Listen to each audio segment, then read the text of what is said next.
Hello everyone and welcome to another video.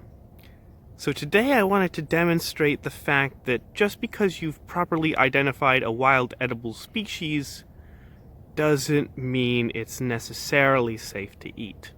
So this is a wild rose bush. As you can see, quite a lot of fruits on it. Now this is not a native rose.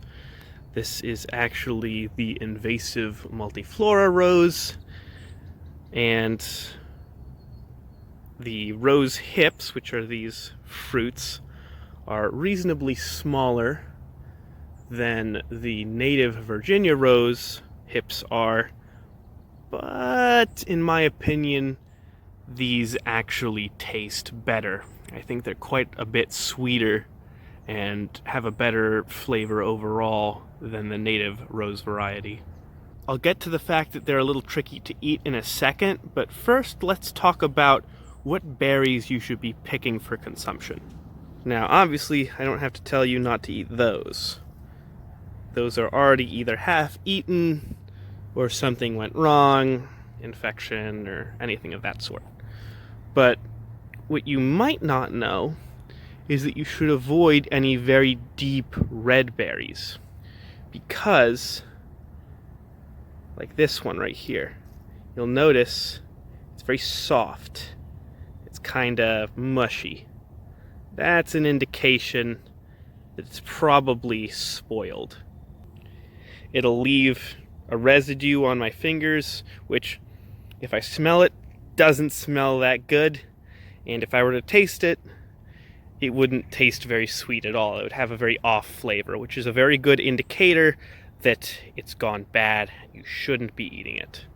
So which rose hip should you go for? Apologies if the camera's having trouble focusing, but you should go for ones that are still sort of pink, that don't crush when you press on them.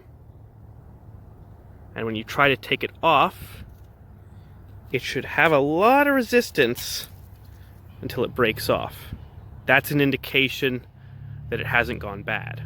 Now again, you should give it a little crush just to make sure that there aren't any mushy parts. And then now you have two options. You can either boil this and get the juices out, although if you're doing that, you'll probably have to strain it, because there are seeds, and with the seeds are a bunch of little fine hairs which are designed to irritate your throat. However, if you're just out in the woods, you can get around that by just gingerly nibbling around the outside flesh. And if you taste it, well,